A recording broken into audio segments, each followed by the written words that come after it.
if you are an eternal Atma, would you long for anything which is not eternal? How boring it is. Huh?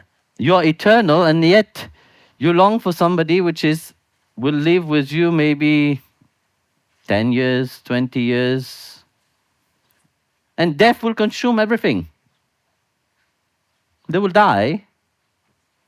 I always wonder, when you look at Mahavatar Babaji, he's eternal. Thanks God his sister is also eternal, and his devotees around him also are eternal. They don't feel bored. You know how boring will be your life? I remember when I was small, somebody prayed to become immortal. And he was granted immortality. And afterwards, he tried to kill himself so many times. He was immortal. He could not die. He longed to die. He could not die. Similar story to the Midas. No, wanted gold or whatever I touched become gold. He could not even eat. And this is the same state, We are looking for our partner everywhere. My cousin, who passed away early this year, sent me one beautiful message once. And that message was, who is your life partner? Because this is one thing that everybody, whenever you see, you have to see the messages that I get sometime when I read all the letters. All Buddhi of 65 years old will ask, when will I find my life partner? Buddhi means all woman. All man also, Buddha. They will ask, when will I find my life partner? But I look at them, I said, my goodness, this is the time when you have to take your japa and chant the name of God and forge your relationship with God. And here you are falling into the trap and throwing yourself in the jaw of Maya again. What intelligence you have? How wise are you? That's why our Rishi have planned our life in a certain way. Life is divided into 4 stages, which you go through. But at the end of your life, if you reach that, like the Shabad said, Manprita Charana Kamalari. No? Our soul is longing for him. But how many people get to know the longing of the Atma itself? You feel it, but you brush it and put it under the carpet and close it. You don't want to adventure into it because the world is so glamorous, so beautiful, but it's so difficult to let go of the world. It is difficult to let go of the world? No, it is not difficult to let go of the world. It is more difficult to let go of the reality of yourself than let go of the world. But you have programmed yourself so much. You, the society, have programmed yourself so much, but it is difficult to let go. I need this to be happy. I need that to be happy. I need somebody else to be happy. And meanwhile, your body is falling apart. Finish. Have you ever sit and realize, think a little bit about, when we talk about life partner, who is your life partner? Your mom? Your dad? Your wife? Your son? Daughters? Husband? Friends? Actually, no. They are not your life partner. They are not. They will be there for some times, and after some time they leave. How many moms you have had? How many dads you have had? How many friends you have had? Now you're on the spiritual path, even in this life itself. Your friend, which you called your friend before, don't want to be your friends anymore. Because you're vegetarian, firstly, you're not drinking, you're not smoking. Life is boring. Huh? And yet, people forget the most precious thing what have been given to you. That body itself is your life partner. From the beginning, it is with you. Your atma reside in it. Your atma have entered into that. You have your life partner with you. Till the end, your life partner will stay with you. Who will stay with you? Nobody. Sooner or later, everybody else will go. Death will take everything. So what you do with your body, it's a very big responsibility. And that will come back to you. So that's why that temple of God, that temple, that body itself, which the rishis have said after 8.4 million species, you received that precious human body. So it's not an easy thing, you know. It's not something which happened just like that. It happened for a greater cause. It happened for a greater purpose. And that greater cause and the greater purpose, firstly, is to know who you are. To start treating yourself in a right way. That's why I said when you become a bhakta, when you become a devotee, you take initiation, there are certain rules which have been put upon to you. Whether you follow it, good. Whether you don't follow it, it's also good. There's another life for you. When you say take care, you're taking care of that temple itself.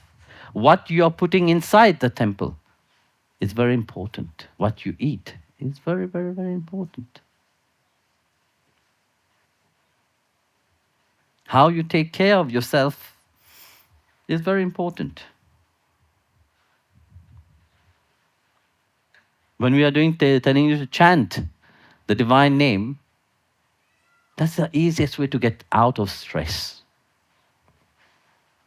If you can dive into the glory of the name of Sri Hari,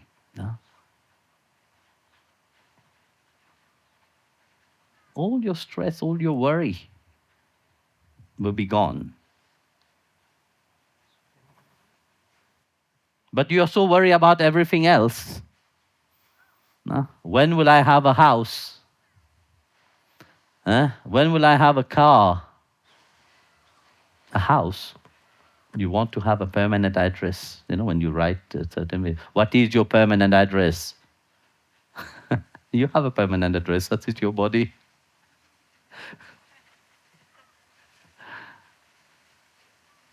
So very often people ask me, where do you feel good? Which country you like most? It's a difficult question to answer, actually.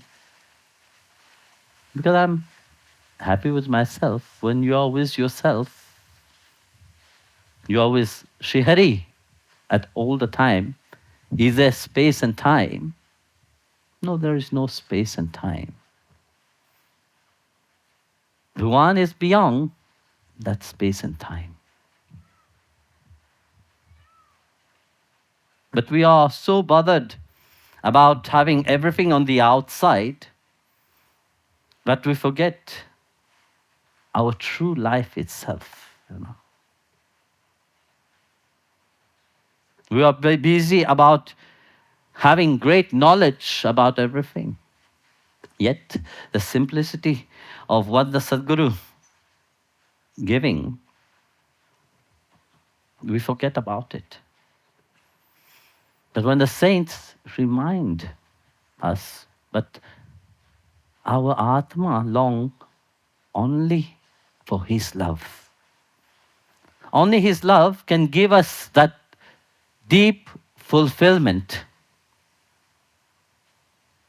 Then we can say, yes,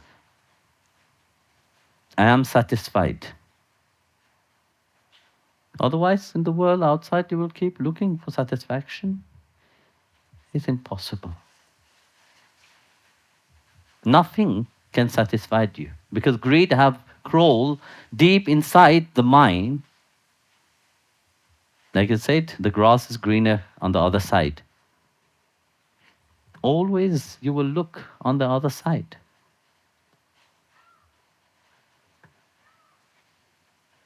Sant Tukaram was always absorbed in chanting of Vitthal.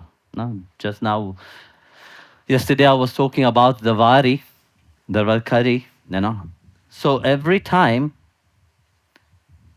every year, Sant Tukaram will go to Pandharpur. During this month, they will walk. You can go and see on the internet. Millions of people go. Funny thing is that there is no arrangement. You see, when we have to do something like here in the West, we have to do arrangement since 1 year. Yeah, everybody is planning now. 1 year we have to plan. Right now, the festival will finish. They will plan for next year already. Planning full force.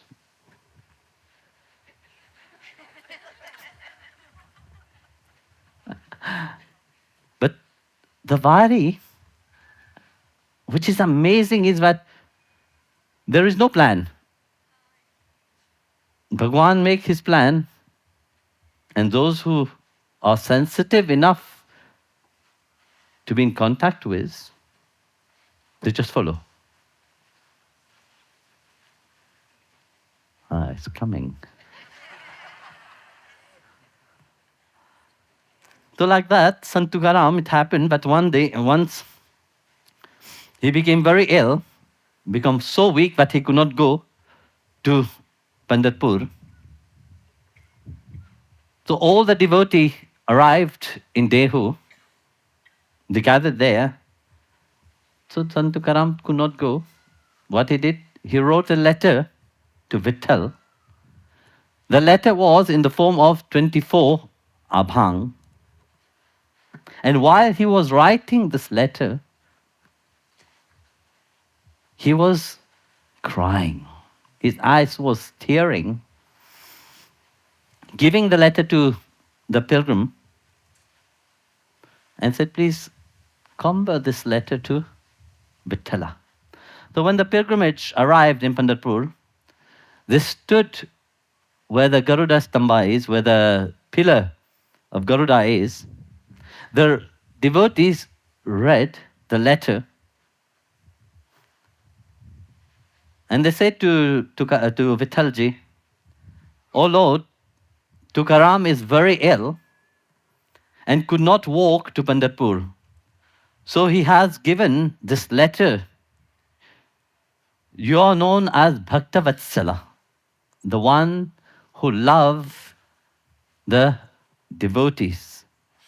Please do the needful. We don't have to tell you about it, you know." So hearing that, Bhagwan Vitthal eyes was full of tears. So he called Rukmini and said, "My dear devotee Tukaram could not come to Pandharpur, so let us go and meet him in Dehu."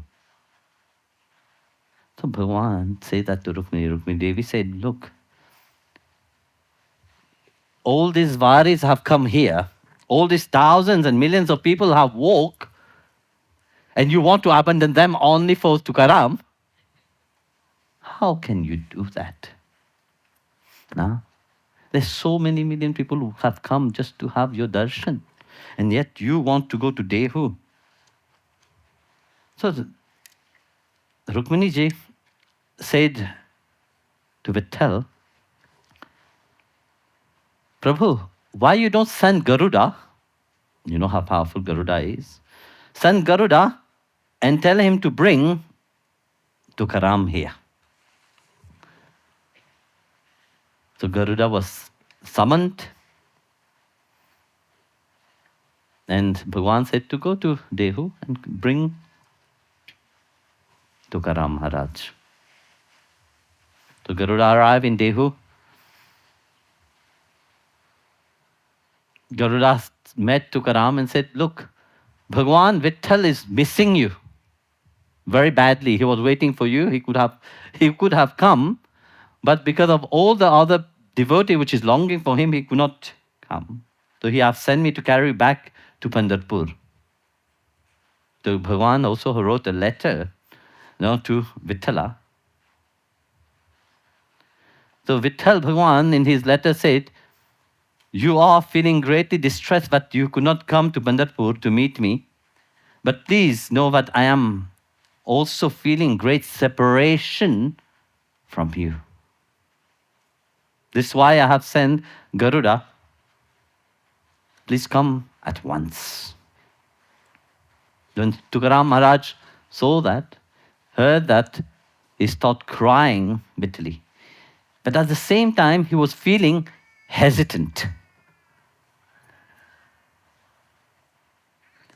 Looking at Garuda, I said, Garuda, you have come, but how can I step on your back? You are the Vahan of Srimanarayana. Only him you can carry. I'm not worthy to go on your back. What I'm worthy of, I'm worthy to carry the shoes of Vithala. I'm worthy to even carry your shoes. So Tukaram felt, prostrate himself at the feet of Garuda. So Garuda was feeling unease. He didn't know what to do. He rushed quickly back to Pandharpur and said, Bhagwan, it is impossible to bring Tukaram. He don't want to go on my back. So Bhagwan realized that out of humility, Tukaram didn't want to sit on the back of Garuda. So Bhagwan Vitthal could not even hold his emotion anymore. And he said to Rukmini Devi, now we have to go. Whether you want it or not, I'm not going to listen. I am going. Meanwhile, the pilgrimage have started back to their return journey. The Ashadhi Ekadashi was finished. So Bhagwan Vitthal and Rukmini arrived in Dehu.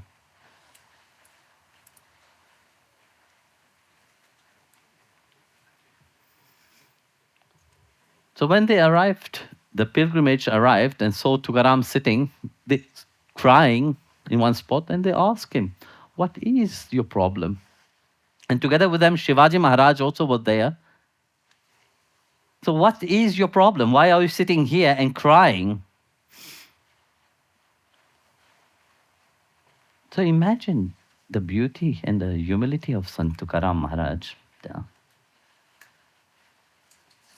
He considered himself the lowliest of all. So Bhagwan, when they saw that, they praised Tukaram. The Tukaram was not happy about it. So then a message came that Bhagwan is coming. So he was absorbed in that remembrance of Srihari, Vitthal. As he was absorbed into that, he heard a flapping wings. Garuda's wings. And when he looked up, he saw Bhagwan Vitthal have come. So Bhagwan Vitthal came down, and Rukmini Devi stand by his side. So seeing the shine of Vithala, how Bhagwan was standing with a smile on his face. So Tukaram looked at Bhagwan, was absorbed in that divine ecstasy itself. So he was fully absorbed into that ecstasy. Then he realized that Bhagwan is in front of him. He have to fall down at his feet. So he fell down at the feet of Panduranga. Just like a loving mother, Vithala lift him in place of and hug him, embrace him strongly. So Tukaram, joy, was in the extreme. So Bhagwan took the hand of Tukaram and asked, how are you? You are not feeling well. So he was super happy. So he invited Bhagwan Vitthal, please come to my house. And quickly, Bhagwan asked his wife, the wife which didn't like him at all, that Bhagwan Vitthal and Rukmini Devi is coming. Please prepare the most delicious food. The wife looked at him, said, what delicious food are you asking for? We don't have anything here. We just have some vegetable and some bread, like chapati. I said, fine, whatever you have, just prepare it. So Bhagwan Vitthal was in Sant Tukaram's house, enjoying that simple meal with such love. Just a simple meal itself, not grandiose. Just like when he went to Vidur's house, he enjoyed the simple meal.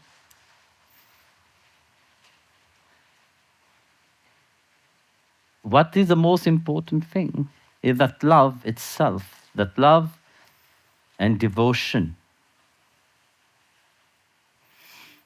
So everything, when we ask Sri Hari, when we ask Bhagwan for anything,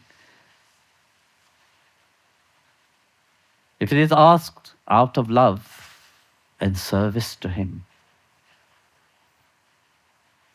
that's what our soul rejoices in. And then Bhagwan revealed himself. So I will not keep you too long.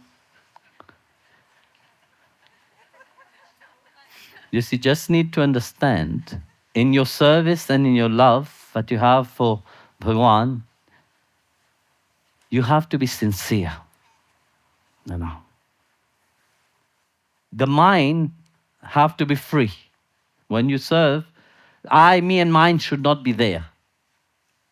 The mind have to be free. But if you keep thinking about yourself more, your own ego will pollute you. Your own ego will poison you, will contaminate you. Your own ego will drag you away from achieving. It's whatever you want to achieve, you can achieve it right now itself.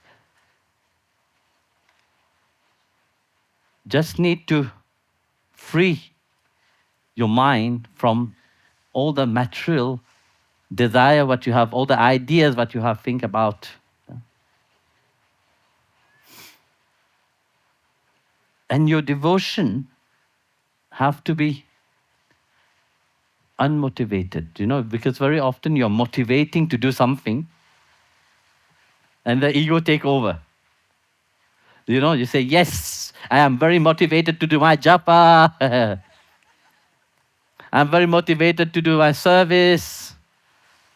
But still, the ego take over. I, me, and mine. You will do it for a short time, then you will drop it. And lastly, Bhagavan said if you want to achieve something, you have to continuously be uninterrupted in your devotion, in your service. Be uninterrupted, even if as much as difficult it is, as much test Bhagavan sent to you, be strong.